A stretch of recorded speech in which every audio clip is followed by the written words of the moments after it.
السلام علیکم ورحمۃ اللہ وبرکاتہ۔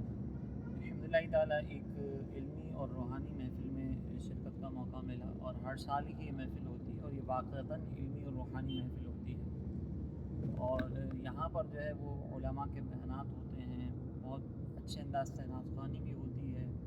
بیاناتوں کے دوران جو ہے وہ نعت خواں آتے ہیں، نعتوں کا نذرانہ پیش کرتے ہیں، اور بہت اچھے انداز سے جو ہے اس میں علمی گفتگو ہوتی ہے۔ اس محفل کے اندر دو بہترین موضوعات کے اوپر کلام ہوا تھا، تو میں چاہتا ہوں کہ وہ پیغام جو ہے وہ آپ تک پہنچایا جائے، چونکہ وہاں پر جو ہے وہ باقاعدہ ریکارڈنگز وغیرہ نہیں ہوتی، ویڈیو ریکارڈنگز وغیرہ وہ لوگ اس چیز سے تھوڑا سا اوائڈ کرتے ہیں تاکہ توجہ جو ہے وہ ویڈیو سے زیادہ میسیج کی طرف رہے۔ تو وہاں پر جو دو ٹاپکس کے اوپر بات ہوئی تھی، ان میں سے ایک کے اوپر میں بھی اس ویڈیو کے اوپر تھوڑا سا کلام کروں گا، اور دوسرے میں جو ہے وہ میں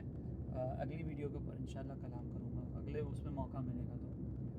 وہ موضوع جو میں آج اس میں ذکر کر رہا ہوں وہ یہ ہے کہ ہم دین تو ہمیں حاصل کرنا ہے، فکر تو ہمیں بنانی ہے، اپنی سوچ کو تو اچھا کرنا ہی کرنا ہے،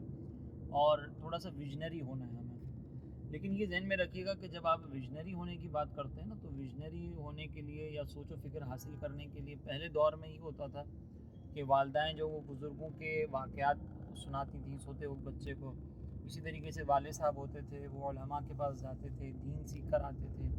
اور دین سیکھ کر آنے کے بعد جو ہے وہ پیغام لوگوں تک پہنچاتے تھے، اپنے بچوں کو سکھاتے تھے،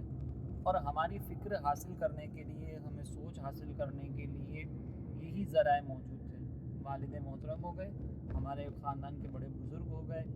مسجد کے امام صاحب ہو گئے، وہ امام صاحب بھی بڑے حکمت والے ہوتے تھے، والدہ ہو گئیں ہماری، وہ والدہ جو ہے وہ بزرگوں کے واقعات ہمیں سنا کر ہماری ذہن سازی کیا کرتی تھی۔ یہ پہلے ایک تربیت کا اور سوچ و فکر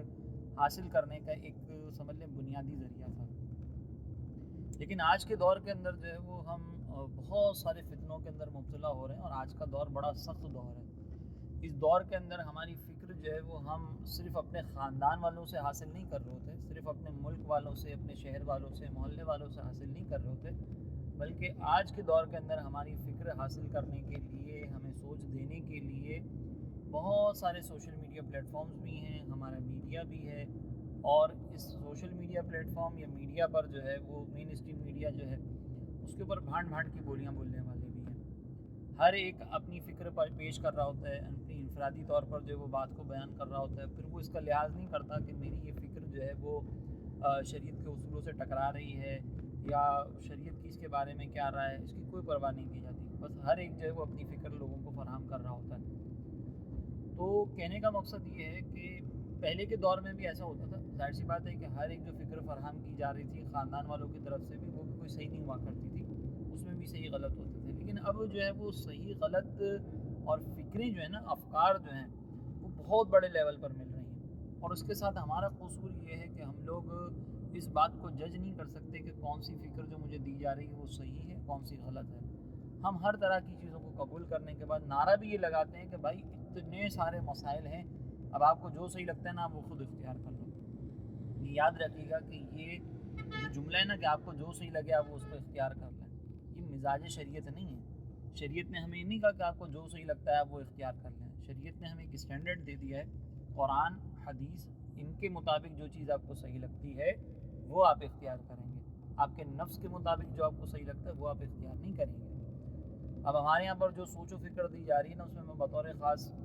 وہاں پر بھی میں نے محفل میں بھی ذکر کیا تھا اس بات کا، اور یہاں پر بھی میں ذکر کر رہا ہوں کہ بطور خاص ہم لوگ جو ہے وہ ڈراموں سے اپنی جو ہے نا وہ سوچ و فکر حاصل کر رہے ہوتے ہیں۔ ہمارے گھر کے بچے، ان کے ساتھ ہم بیٹھ کر دیکھ رہے ہوتے ہیں، نہ ہم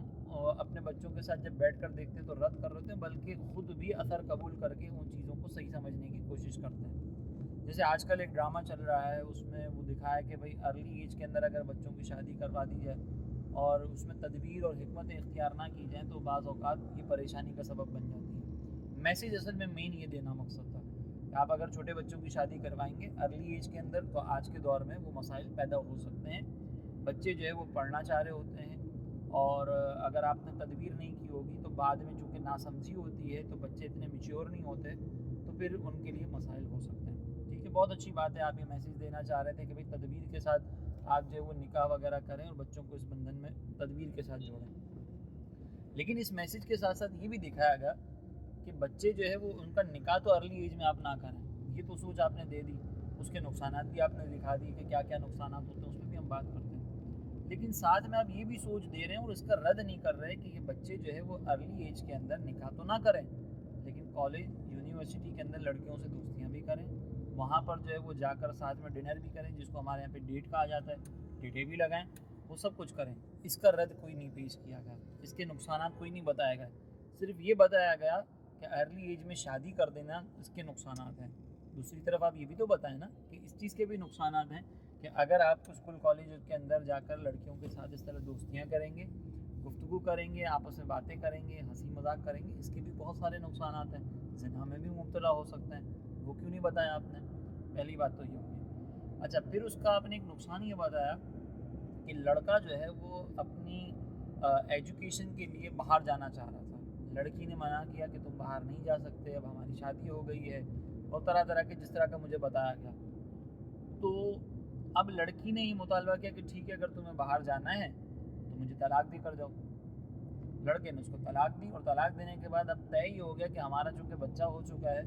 تو ہم جو ہے وہ دوستی کر لیتے ہیں آپس میں، طلاق اگرچہ ہماری ہو چکی ہے لیکن بچے کے سامنے یہ ظاہر نہیں کریں گے کہ ہمارے بیچ میں طلاق ہو چکی ہے، اور ہم جو ہے وہ دوستی رکھیں گے اور بچے کو مل جل کے پالیں گے تاکہ بچے کے اوپر ذہنی طور پہ کوئی اثر نہ پڑے۔ بہت اچھی سوچ ہے کہ طلاق کے بعد جو ہے وہ والدین اس چیز کی فکر کریں کہ یار ہمارے بچوں کے اوپر جو ہے وہ اثر نہ پڑے الٹا سیدھا، لیکن اس سے پہلے کے جو اسٹیپس ہیں وہ آپ نے کیوں نہیں بتائے؟ وہ بھی تو بتانے چاہیے تھا نا، کہ آپ نے یہ کیوں نہیں بتایا کہ عورت جو ہے وہ بلا وجہ چھوٹی چھوٹی چیزوں کے اوپر طلاق کا مطالبہ کرے تو یہ غلط ہوتا ہے، یہ بھی تو آپ کو ایک میسیج دینا چاہیے تھا نا، یہ بھی تو سمجھانا چاہیے تھا۔ ٹھیک ہے آپ نے یہ نقصان تو بتا دیا کہ ارلی ایج کے اندر بغیر تدبیر کے ساتھ شادی کی گئی تھی تو اس کا نقصان جو ہے وہ یہ ہوا کہ طلاق ان دونوں کے درمیان ہو گئی، لیکن ساتھ میں یہ بھی تو میسیج دیں کہ چھوٹی چھوٹی باتوں کے اوپر طلاق کا مطالبہ کرنا درست نہیں تھا۔ اسی طریقے سے طلاق اگر بالفرض ہو ہی گئی کسی مجبوری کی بنیاد پر تو اس طلاق کے بعد اولاد کی تربیت کرنے کا کیا یہ انداز ہے کہ جو سابقہ میاں بیوی ہیں جو پہلے میاں بیوی کی حیثیت سے رکھتے تھے وہ اب دوست بن کر بچے کی تربیت کریں؟ کیا یہ حل ہے؟ نہیں، شریعت مطہرہ نے کیا یہ بات ہمیں نہیں بیان فرمائی کہ اگر مجبوری میں طلاق دینی ہی پڑ جائے کسی وجہ سے، پہلے تو طلاق تک نوبت آنی نہیں چاہیے، اور اگر بالفرض مجبوری میں کوئی طلاق دینی پڑ جائے تو پھر اولاد جو ہے وہ اس کی تربیت کیسے ہوگی؟ کیا شریعت نے یہ نہیں بتایا؟ کیا ہمارے پاس یہ معیار پہلے سے موجود نہیں ہے؟ تو ہم کیوں کسی پروڈیوسر اور ڈائریکٹر سے اور کسی ڈرامے سے یہ سوچ و فکر حاصل کر رہے ہیں کہ طلاق کے بعد جو ہے وہ بچوں کو کیسے پرورش کرنی ہے وہ ہمیں یہ بتائیں گے؟ ہمیں ہماری شریعت نے بتایا ہے۔ تو یہ مین موضوع تھا کہ آپ نے اگر دین سیکھنا ہے، کوئی فکر حاصل کرنی ہے، تو اس دین کو سیکھنے کے لیے، فکر کے حصول کے لیے ہمارے پاس قرآن موجود ہے، ہمارے پاس نبی کریم علیہ الصلوۃ والسلام کی تعلیمات موجود ہیں، صحابہ کرام نے ان تعلیمات پر عمل پیرا ہو کر کیسے اپنی ترقی یافتہ زندگی گزاری ہے، وہ سب ہمارے پاس موجود ہے۔ ہمیں کوئی ضرورت نہیں ہے کہ ہم ڈراموں سے، فلموں سے اور ان ساری چیزوں سے جو ہے وہ علم حاصل کریں اور اپنی فکر حاصل کریں۔ جج کرنے کی صلاحیت ہمارے پاس نہیں ہے، بات میں نے کہی تھی۔ تو اس کی ایک مثال ایک اور ڈرامہ ہے، اس کو بس میں مختصراً ٹچ کر کے جاؤں گا تاکہ آپ لوگوں کے ذہن میں بات آ جائے کہ وہ ایک ڈرامہ تھا جس کے اندر یہ دکھایا گیا تھا کہ گھر کا مرد جو ہے جب کام نہ کرے تو لڑکی کو باہر نکلنا پڑتا ہے، اور وہ بہن جو ہے وہ اپنے نکمے بھائی کی وجہ سے، والد صاحب کے بیمار ہونے کے بعد، وہ ٹیکسی چلانا شروع ہو گئی۔ ٹھیک ہے، بہت اچھی بات ہے کہ وہ بہنوں کو آپ نے اس بات کی طرف موٹیویٹ کیا کہ بھائی اگر گھر کے مرد جو ہے وہ کمانا نہیں چاہ رہے تو تم باہر اپنے اندر اتنی اسکلز پیدا کر لو کہ تم جو ہے وہ خود کمانے کے قابل ہو جاؤ۔ شریعت نے بھی مجبوری میں اجازت دی ہے۔ اس پروگرام کے اندر یہ بات بھی دکھائی گئی تھی اس ڈرامے میں کہ ایک لڑکی آفس میں جاتی ہے، اس کو ہیرسمنٹ کی جاتی ہے، تو وہ جو ہے وہ مردوں کو اس بات کا احساس دلاتی ہے کہ تم لوگوں کو یہ احساس نہیں ہے کہ ایک عورت جو ہے وہ مجبوری میں گھر سے باہر نکلتی ہے تو تم اس کو جو ہے اپنی گندی نظروں کا نشانہ بنا دیتے ہو، فلاں فلاں فلاں فلاں فلاں، بڑے لمبا چوڑا لیکچر دیتی ہے۔ بہت اچھی بات ہے، وہ لیکچر بھی دینا چاہیے تھا، اور مرد کے لیے واقعی یہ حکم ہے کہ وہ اپنی نگاہوں کو جھکا کر رکھیں، لیکن کیا مردوں کے لیے ہی نگاہوں کو جھکا کر رکھنے کا حکم ہے؟ اس کی مثال آپ یوں سمجھیں کہ عورتیں جو نا وہ بعض اوقات اب جن خاتون کو کہا جائے نا بھی پردہ کریں تاکہ لوگوں کی نگاہیں جو ہے نا وہ آپ پر نہ پڑیں، تو وہ کہتی ہیں یار لوگوں کی تو نگاہیں بس کرتی رہتی ہیں، ہم کیوں پابندی اختیار کریں؟ مرد کو چاہیے کہ وہ جو ہے نا اپنی نگاہوں کو پاکیزہ رکھیں، یہ کریں وہ کریں۔ اس کو اور اس فکر کو سننے کے بعد کہتی ہیں کہ ہاں یار بات تو صحیح ہے، مرد کی بھی ذمہ داری ہے، ہم صرف کیوں پابندی کریں؟ پھر اس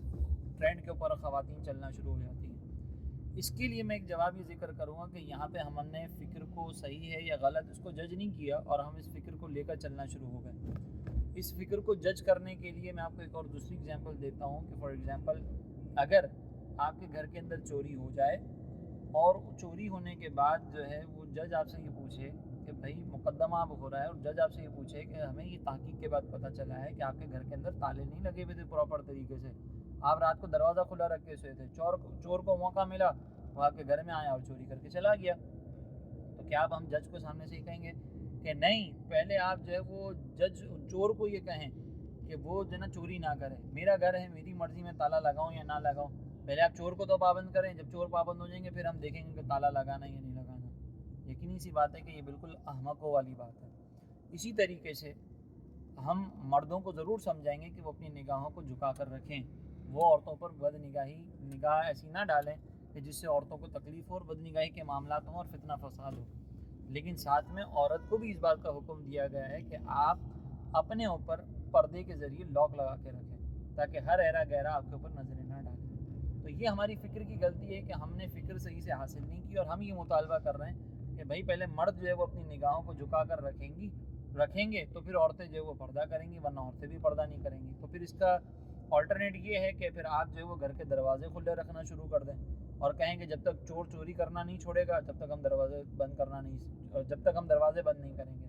اگر یہی اختیار کرنا ہے تو پھر یہاں پہ بھی کر لیں۔ امید ہے یہ بات سمجھ میں آ گئی ہوگی۔ یہ ایک موضوع تھا جو اس محفل کے اندر ڈسکس ہوا۔ دوسرا جو موضوع ہے وہ انشاءاللہ موقع ملے گا تو میں آپ کی خدمت میں اس کے بارے میں بھی عرض کروں گا کہ وہ بھی بڑا بہترین موضوع تھا اور سمجھنے کے لحاظ سے اس دور کے اعتبار سے بڑا